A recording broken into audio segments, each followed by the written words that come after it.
Buenas noches y bienvenidos a una nueva edición del programa de Cerca, un programa de entrevistas de Alaurín Televisión, en el que ya saben que nuestro único objetivo es mostrarles personajes relacionados con Alaurín el Grande. Y hoy tenemos la suerte de contar con una pintora que acaba de inaugurar exposición en nuestro municipio, en la Biblioteca Municipal. Les hablo de María Teresa Martín Vivaldi. María Teresa, muy buenas noches. Muy buenas noches. Gracias por venir al plató de Cerca. ¿Es la primera vez que estás en Alaurín el Grande? Sí, porque bueno, he veraneado y venido a Málaga de siempre y he pasado por Coín, pero a Alaurín concretamente es la primera vez que he venido antes con motivo de la organización de la exposición y todo esto, y además me ha sorprendido lo bonito que es el sitio, la belleza del lugar, del valle, la luz, una preciosidad de enclave. A lo mejor te inspiramos para algún cuadro. Pues no me extrañaría, si vengo más seguro. Oye, la exposición se titula Venecia Serenísima. Sí. Va a estar en la biblioteca hasta el día 3 de julio. ¿Qué vamos a encontrar en esa exposición? Pues es la consecuencia de muchísimos viajes a Venecia, no de uno solo. Yo empecé a ir a Venecia hace como 20 y tantos años y me fascinó la ciudad. Yo creo que es la ciudad donde más he ido, donde más he vuelto, cada 2 o 3 años vuelvo. He ido en invierno, en verano, con frío, con calor, con mal tiempo, con niebla, y siempre me parece una cosa tan milagrosa. Es una ciudad milagrosa, en cierto modo, el que esté todavía en pie, y ha sido una manera pues de transmitir las sensaciones que a mí me produce esa ciudad, que no se parece a nada, para mi gusto no se parece a nada. ¿Qué tiene Venecia que no tenga, por ejemplo, París o que tiene otras ciudades así con encanto europeas? Pues justamente lo que te digo es que no se parece a ni... Todas las otras ciudades son comparables, tú puedes comparar París con Londres, Londres con Viena, Viena con Budapest. Venecia es otro mundo.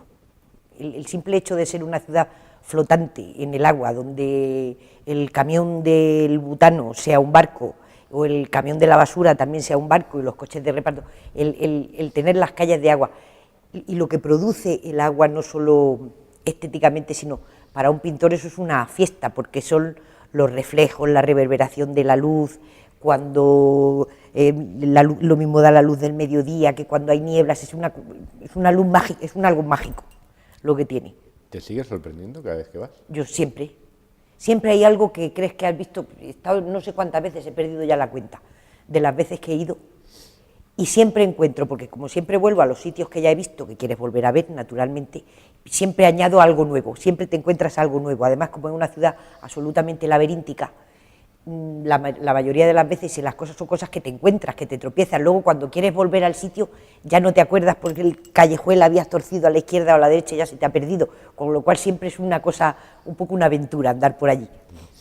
Me ha gustado la frase que viene en el catálogo de Ramón Gómez de la Serna. La cita es... Sí. La voy a leer porque es que viene: el que está en Venecia es el engañado que cree estar en Venecia, el que sueña con Venecia es el que está en Venecia. A mí es que me pareció preciosa, por eso la incluí. Sí. Es una ciudad para soñar, ¿no? Sí, es una ciudad además con una... no solo para soñar, es para todo, porque para estudiar, para ver, para disfrutar, para comer, también conociendo los sitios. Tiene un inconveniente, que es una ciudad muy cara, y desde luego no es muy aconsejable, si no se conoce la ciudad, ir en la época de máximo turismo, porque verdaderamente se puede hacer bastante insoportable. Tienes que conocer, si la conoces bien, puedes ser capaz de salirte del circuito grande de los turistas, que suele ser la Plaza San Marcos, el Rialto, todo esto, y andar en una Venecia donde no hay nadie, pero hay que sabérselo. Y normalmente en verano es quizás la peor época y la menos recomendable para ir. Yo cuando la he encontrado más bonita, también hace un frío horroroso, pero es en el invierno. Es la luz más bonita, que es más limpia, y bueno, sí, el inconveniente es que el frío es humedísimo y hace un frío horroroso, pero bueno, siempre es una belleza. Su amigo o tu amigo, ¿te puedo tutear? Sí, por supuesto. Tu amigo Antonio Moreno Garrido, que es catedrático de Historia del Arte en la Universidad de Granada, ha dicho de ti como artista que te caracterizas por el trabajo bien hecho, la constancia, el deseo de superación y de innovación. ¿Te identificas con esa definición? Pues sí, la verdad es que sí. Bueno, él me conoce muy bien, me conoce mi trayectoria prácticamente desde que empecé a pintar. Y ha sido siempre eso. El trabajo de la pintura, como otro trabajo cualquiera de creación artística, yo creo que siempre es una búsqueda. Y se pinta porque, decía uno que se pinta porque se olvida. te olvidas de lo que has hecho antes porque siempre ya estás buscando otra cosa distinta, otra cosa nueva, el cuadro nuevo. Yo muchas veces cuando gente que tiene cuadros míos de hace tiempo le pregunto cuáles, pues verdaderamente es que se me olvidan completamente. Tengo que verlos y tengo siempre un archivo de imágenes, porque una vez que has pintado un cuadro, aquello ya está terminado, ya vamos al siguiente.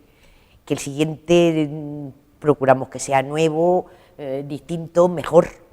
¿Eso os pasa a todos los artistas, a todos los creadores, que os olvidáis de vuestra obra anterior? Pues yo no lo sé, pero yo desde luego a mí sí me pasa. Me acuerdo de algunos muy concretos, sí, algunos ya que han sido ya cuadros muy especiales, por lo que sea, por dimensiones, pero luego hay otros que se me olvidan completamente. Tengo que tener que mirar el archivo fotográfico para ver lo que pinté yo hace 10 años, porque de muchos no me acuerdo. ¿Y tienes un archivo, un catálogo sí, o algo tengo de toda tu obra? De toda eso sí tengo, sí lo guardo, por eso, porque soy muy desmemoriada y se me olvida. Bueno, pues fíjate, si yo fuera artista, que evidentemente no lo soy, a mí me costaría mucho, lo que no sé si te pasa a ti, desprenderme de los cuadros, de sí, ese cuadro. Sí cuesta. ¿A ti te pasa? Sí cuesta, y sobre todo, ya te digo, de algún cuadro concreto en el que tú crees, por lo menos en tu percepción muy personal, que te acercas a lo que estabas buscando, porque siempre el cuadro es una aproximación, por lo menos en mi caso, a lo que yo busco.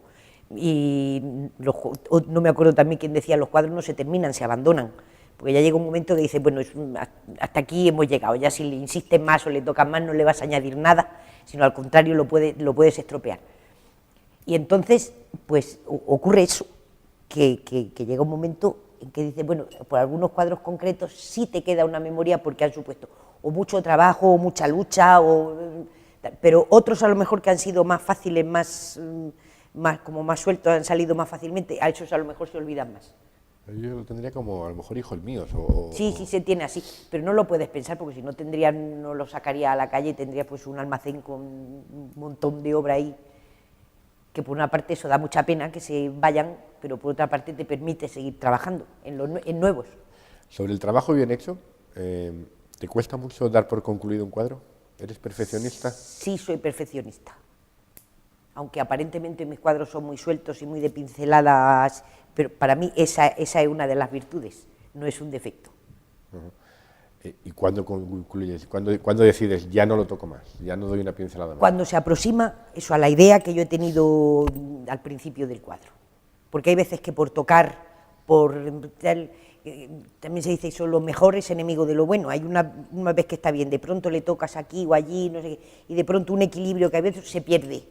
Con lo cual una pincelada de más o de menos te descompone todo el trabajo, ya es vuelta a empezar, o empezar de cero o quitarlo y empezar de nuevo otra cosa distinta. ¿Te ha pasado? Sí, eso me pasa constantemente. ¿Constantemente? Sí, yo rompo mucho. Cuando hace una cosa que ves que dice, bueno, sí, está bien, pero no es lo que yo quería, entonces no sirve. Pues más vale quitarlo de en medio y empezar de nuevo. ¿Rompes es que lo destruyes? Sí. ¿Ese no lo catalogas? No. Bueno. Sobre la constancia, ¿cómo te definirías? ¿Eres una persona que... ¿Cómo es el método tuyo, el proceso creador tuyo? Pues procurar trabajar todos los días, pintar todos los días, levantarme, hacer lo que tengas que hacer de la casa, tal, y meterme en el estudio y estar trabajando por la mayor cantidad de horas que puedo. Esto además, como no se acaba nunca. ¿Te marcas tu horario, no? Como si fuera un trabajo de una oficina? No, tampoco, pero no tengo tampoco límite ni fin, pues puedo estar todo el día. Lo normal es que esté casi todo el día trabajando. Mañana hago un descanso al mediodía para comer y tal y sigo por la tarde. Eso normalmente todos los días, bueno, salvo pues, que haya alguna cosa extraña y tal, pero normalmente mi disciplina es así, de todos los días, muchas horas. Te lo habrán dicho más veces, pero todos nos acordamos de la frase de Picasso que la inspiración te tiene que pillar y es verdad. Trabajando.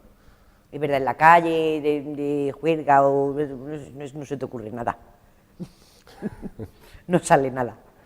O sea, tu proceso creativo es levantarte un día a las 8 de la mañana, hacer las cosas de la casa, lo normal, así lo más normal, y a las 9 normalmente estoy metida en el estudio.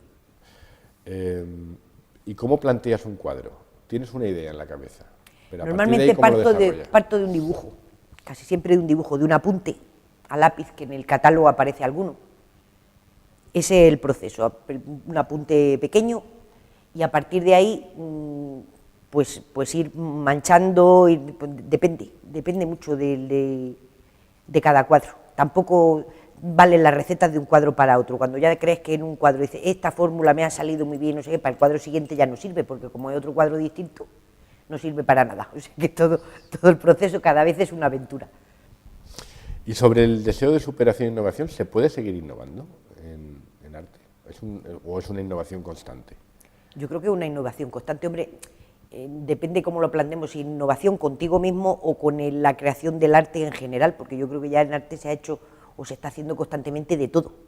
Entonces yo creo que el proceso lo vas siguiendo tú contigo mismo, de cambio respecto de un cuadro hacia otro, o a la siguiente etapa, o a la próxima línea de trabajo, o así.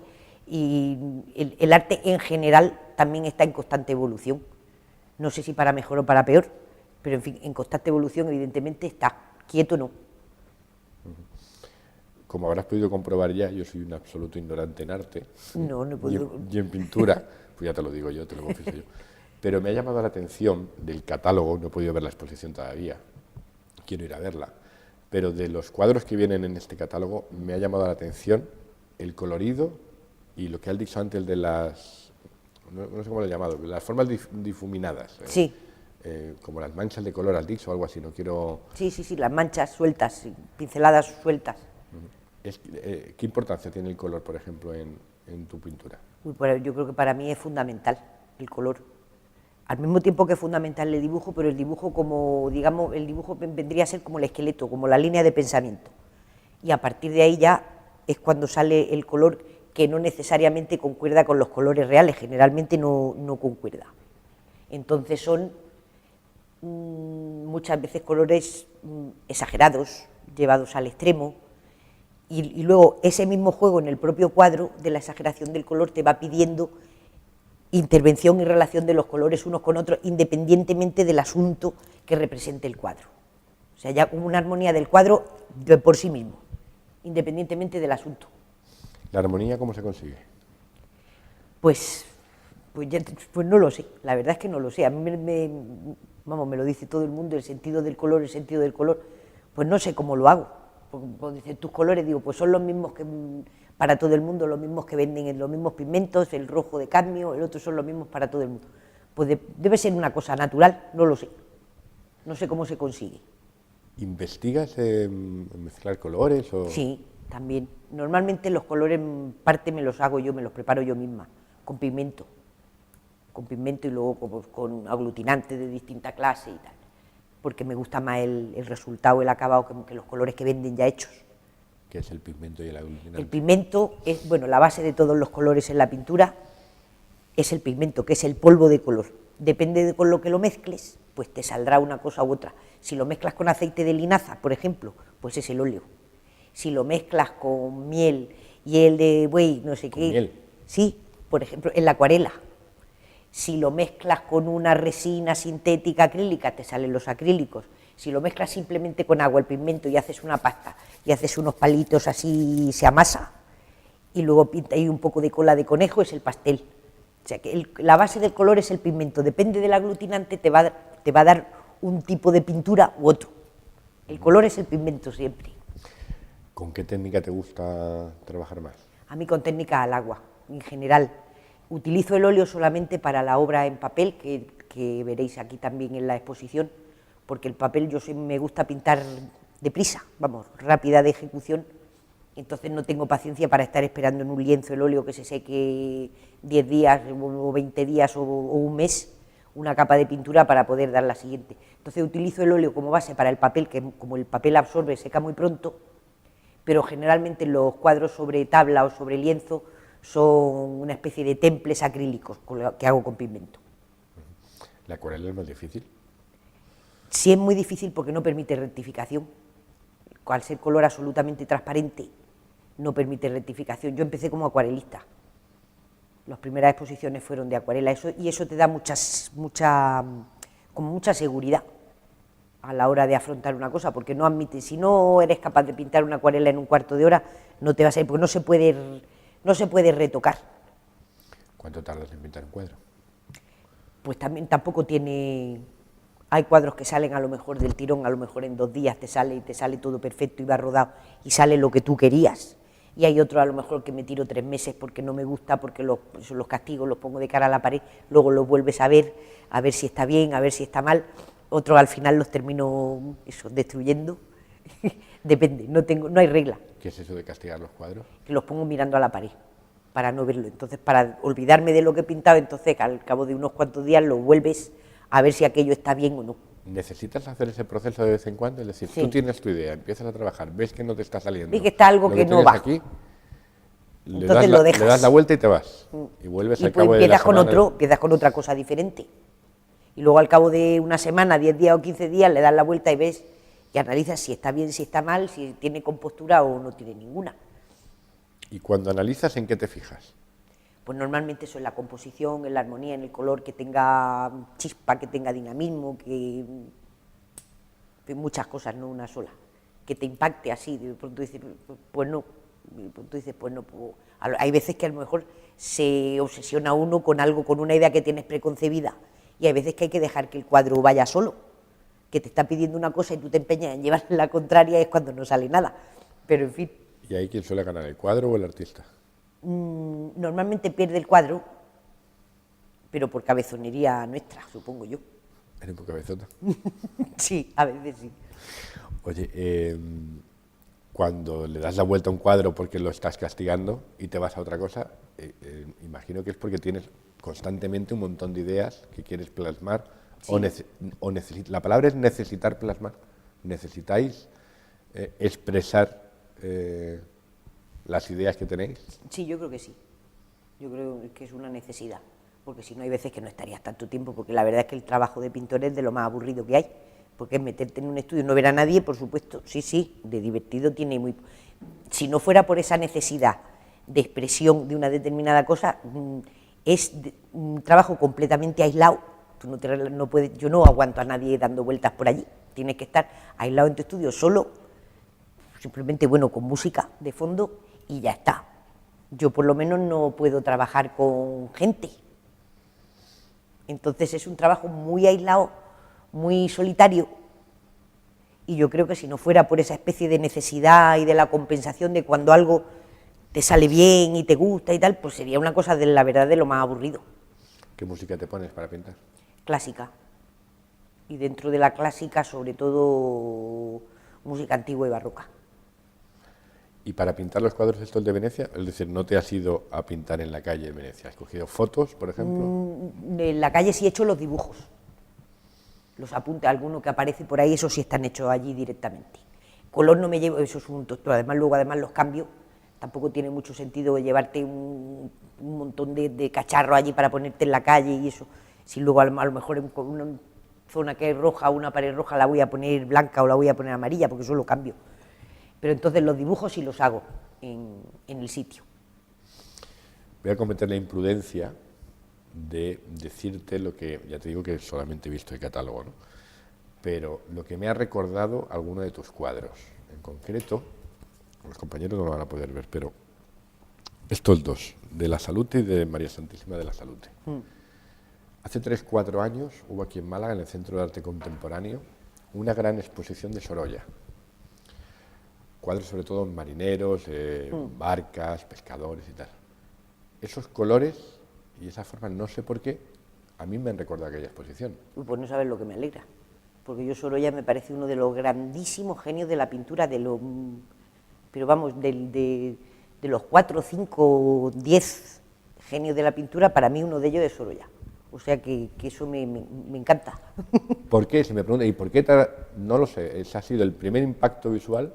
Esos colores, a ver, yo puedo tener aquella exposición en la memoria y ya he podido perder la percepción, pero ya te digo, lo primero que me ha venido, me he acordado en concreto de un barco, un cuadro muy famoso de un barco de Sorolla, con el pescador, las velas, por la luz, sería el color, el azul, el blanco. Claro, y estos dos en concreto por la luminosidad de aquella exposición. Aparte de Sorolla, ¿qué otros artistas ya no sé si influyen o te gustan? Sí, influyen todos, porque yo me he pasado la vida, aunque yo no estudié Bellas Artes, estudié políticas. una cosa que no tiene nada que ver. Ciencias políticas Y sociología, en Madrid. Ahora luego me explicas cómo se llega de una cosa a otra. Por casualidad. Y entonces pues yo me hice, pues lo que decíamos de la disciplina, yo me he tenido que hacer yo mi taller de ponerme a pintar bodegones, a tal, en fin, como si estuviera en una escuela. Y entonces vivía en Madrid y me gustaba la pintura muchísimo desde muy niña. Y me acuerdo una de las cosas los domingos era que mi padre nos llevaba al Museo del Prado, entonces te vas fijando en todo, en todos los que ves. Y luego yo me acuerdo eso, el primer dinero que gané con una exposición, me fui a París para ver en directo la pintura de los impresionistas, que eso en Madrid no lo había visto nunca. Bueno, había visto algún cuadro suelto que habían traído alguna vez, pero el primer dinero que gané fue la peregrinación a París a ver la pintura de los impresionistas. ¿Tú te has formado a ti misma? En pintura sí, he dado clases, salvo una cosa que no te puedes formar a ti mismo, que es en el grabado, porque eso es una cosa que es hasta peligrosa, porque se interviene con ácidos, con tal que eso, y eso estudié con Julio Espadafort en la Escuela de Artes y Oficios de Granada, que estuve una temporada. Lo tenía apuntado porque lo he visto y te quería preguntar por la figura de Julio Espadafort. ¿Qué te enseñó? ¿Qué aprendiste de él? Pues, aparte de que era un tío estupendo, porque él además ponía a tu servicio todo lo que sabía de técnica, que lo sabía todo, de grabado, pero no influía nunca, porque allí iba a la Escuela de Arte y Oficio, iba gente de toda condición, desde señoras que pintaban un florerito, así y tal. Él ponía al servicio la técnica, luego ya la expresión tú la utilizabas como tú querías. Entonces, ¿qué es lo que se puede transmitir en arte? Sobre todo enseñarte toda la técnica. Y eso, claro, eso tuve que aprenderlo, porque eso no lo puedes tú improvisar, ni con libros ni con nada, porque tú tienes que ver, además hace falta aparatos que son hasta peligrosos, cosas que se queman, los ácidos que intervienen para las mordidas de las planchas, en fin, todo eso lo tienes que hacer una persona que sepa. Que en este tipo de cuadros, en tus cuadros, sean manchas de color y que no veamos definido claramente el dibujo y tal, no significa que el dibujo, como bien has explicado tú al principio, no esté ahí detrás. O sea, esa es la base, ¿no? Sí. Y es importante y es imprescindible para que tú hagas ese cuadro, es decir, sí, es como si que fuera... nadie piense que esto es fácil, vamos. Es como si fuera eso, el dibujo está como si fuera el esqueleto, digamos, aunque muchos el otro día también me preguntaban que si dibujaba en los lienzos, muchos no, ni siquiera he dibujado, voy directamente con el pincel, pero porque previamente cuando tú ya has hecho un dibujo, ya has analizado la forma, ya la tienes como interiorizada. Si no hago el dibujo, no, pero una vez que has hecho el dibujo ya sabes más o menos el volumen, por dónde va a ir, por dónde va a estar, entonces ya puede ir a lo mejor eso directamente sin necesidad de dibujar en el lienzo, en eso ya puede ir directamente con el pincel y con el color. ¿Cuándo sabe un artista que tiene que dar un giro en su obra? Me refiero en cuanto a técnica, a temática, ¿te ha pasado alguna vez? Sí, claro, pues cuando ya, por ejemplo, ya crees que ya has agotado un tema, que yo me canso bastante a menudo. Pues los míos cuando dicen, ¿vas a hacer más? Pues probablemente de Venecia ya no sé, si a lo mejor ahora vuelvo a Venecia y hago más, pero de momento es una serie que está terminada. Yo por lo menos hasta ahora la doy por terminada. Ahora, de hecho, la exposición nueva que tengo en Granada dentro de unos días ya va de otra cosa, que no tiene nada que ver. Estar siempre dándole vueltas a lo mismo también puede resultar muy aburrido. Necesitas claro. Motivarte, ¿no? Cambiar, ¿no? ¿Has evolucionado muchas veces, te preguntaba, a lo largo de tu carrera? Sí. ¿Cuáles son las más señaladas? Pues fíjate, empecé eso con la acuarela, luego estuve haciendo acuarelas y grabados, luego, bueno, aparte de eso, luego ya líneas, luego hice una temporada que hice mucho que era figura humana, ya la figura humana también tuve una temporada muy larga, ya la dejé, y luego al final he vuelto otra vez al paisaje. ¿Te vas a quedar ahí un tiempo? Sí, creo que sí, que de momento sí. ¿Qué has encontrado en el paisaje? Pues sobre todo que me permite muchísima libertad. El paisaje, por ejemplo, en Venecia, aunque sea un paisaje urbano, pero ahí también tienes que estar sujeto, porque no puedes pintar Venecia que parezca Londres. tiene que parecer Venecia. Sí. No se le puede poner niebla, No, vamos. entonces, hay unas nieblas maravillosas en Venecia. Eso es maravilloso. Cuando hay niebla, alguna vez que pilla una niebla espesa en Venecia, entonces ya los palacios asomando, ya es el colmo, porque es que flotan, ya es una cosa completamente etérea. El misterio absoluto. Completamente. Pero que ahí tienes amarre. En cambio, a lo mejor en un paisaje de naturaleza, vegetales, de tal, que es lo que estoy haciendo ahora, eso te permite muchísima libertad de expresión. Porque da igual, no pasa nada si la mancha verde es así de grande o así de pequeña, te permite mucha más libertad. María Teresa, ¿y el objetivo de un artista es cuál es? ¿Es exponer, por ejemplo, a mí se me ocurren varias, pero a lo mejor no doy con ninguna, exponer en grandes ciudades y países como has hecho tú, que has expuesto Londres, Estados Unidos, Japón, Madrid, en un montón de sitios, en Alemania, en Francia también, vender cuadros, que su pintura sea reconocida, marcar un estilo? Pues mira, al final... Llámalo objetivo o llámalo deseo, me da lo mismo. Hombre, siempre te apetece que sobre todo que tu pintura se reconozca, no tampoco por la gran crítica, porque eso va por otras movidas, sino sobre todo por la gente, porque hace una forma de comunicación para comunicarse, que de alguna manera la gente te entienda. Porque ya te digo que ya bastante solitario de por sí el trabajo diario, como más luego encima que no te entienda nadie. Eso sería y yo creo que al final yo desde luego pinto para los amigos. Todo lo demás viene dado y la verdad es que al final a mí me importa bastante poco.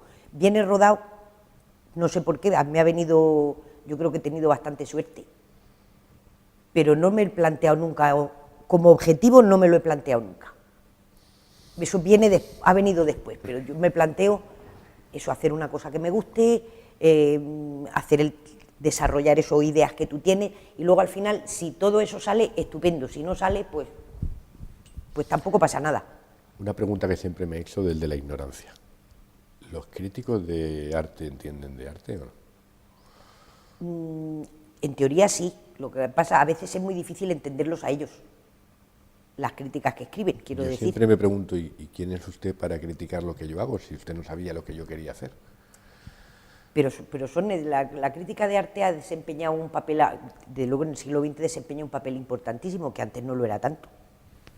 Antes con la crítica de arte, que empieza con la famosa historia de Baudelaire, cuando él empieza a hablar de arte o a hablar de otras artes que no eran el suyo propio, y ahora se han convertido en una especie, muchos de ellos, en una especie de gurús que deciden lo que vale, lo que no, lo que se puede exponer, lo que no, lo que es de vanguardia, lo que...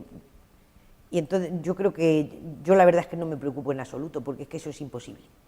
No puedes estar pendiente de que tu trabajo agrade o deje de agradar a determinadas personas concretas porque no sabes nunca cómo vas a dar con la tecla. Meterte en unas modas o en unas historias que se llevan, ¿para qué? Para que luego venga otro y resulta que ese no le gusta. Yo lo único que hago es sentirme a gusto con lo que hago yo, y ya te digo, en realidad para los amigos, porque estar pendiente de todo eso me parece una cosa tan, no sé, sería una cosa para mí completamente enervante y absurda, porque no conduce a ningún sitio. ¿Y el mercado del arte cómo está? ¿O el circuito del arte? ¿O cómo entra uno en ese mercado y sobrevive con dificultad? Pero, en fin, el mercado de arte ahora...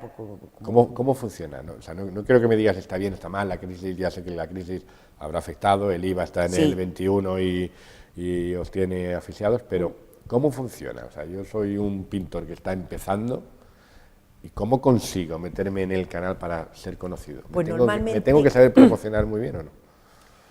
Sí, eso también, que eso también es complicado, por lo menos para mí, a mí me resulta una cosa muy... yo qué sé. ¿Y el que no tiene padrino no se casa? Pues normalmente a través de, pues yéndote con tus carpetillas y eso, y tus trabajos a galerías, a ver si hay alguna galería que te exponga, y pues eso, normalmente llamando así a puertas, sobre todo a galerías, que es lo más fácil, o en el caso cuando se puede, también instituciones que te hagan una exposición que ya te permita que haya alguien que lo vea, algún marchante, algún crítico, alguna cosa, y empezar pues así, que no es fácil. y aunque tú evidentemente no estás empezando, ya tienes una trayectoria larga e importante, pero por ejemplo para pintores como tú, ¿qué supone, después de haber pasado por grandes ciudades y grandes países, qué supone que un ayuntamiento como el de Alaurín el Grande dedique un espacio para hacer una exposición durante 2 meses y pico que va a estar la tuya aquí? Es decir, que las administraciones cedan espacios públicos para que la gente pueda ver arte. Pues enlazamos con lo que estábamos diciendo antes, pues es muy importante. Y desde luego yo no le doy más importancia a una exposición en Londres, aunque suene mucho, pero la gente es igual, tú nunca sabes a quién te vas a encontrar en un determinado sitio, no se puede nunca menospreciar a un sitio porque sea un pueblo, porque sea una ciudad más pequeña, eso es, a mí me parece un error gravísimo. Tan importante es hacer una exposición individual aquí como hacerla en París, es igual. Siempre que tu obra se muestra a la gente, tú de alguna manera te colocas frente al público y bueno, pues a ver lo que pasa. Entonces tan importante es una cosa como la otra. Y para mucha gente, lo que hablábamos de que las instituciones cedan espacios, porque hay mucha gente que no tiene oportunidades a lo mejor de que, pues imaginar aquí eso, que hay muchas galerías ahora que están cerrando por problemas económicos, pues entonces que se mantengan estos espacios es muy importante para que muchos pintores y mucha gente pueda exponer su trabajo. Estamos terminando, María Teresa. ¿Tu próximo proyecto o proyectos? Pues mira, de una exposición en Granada, ¿no? Sí, la próxima es en Granada, la más cercana, el 14. Y luego ya en septiembre tengo París y ya pues hasta ahí llego, hasta septiembre París. Pues María Teresa Martín Vivaldi, muchísimas gracias por acompañarnos, por dejarnos que te conozcamos y seguro que vamos a disfrutar mucho con esta exposición. Gracias por venir a Alaurín. Pues muchísimas gracias por invitarme. Gracias. Nosotros ponemos aquí el punto y final esta noche. Les recuerdo que la próxima edición del De Cerca será no la próxima semana, porque tendremos retransmisión o repetición del Día de la Cruz. Nos vemos en 2 semanas, en 2 jueves. Gracias y hasta la próxima edición.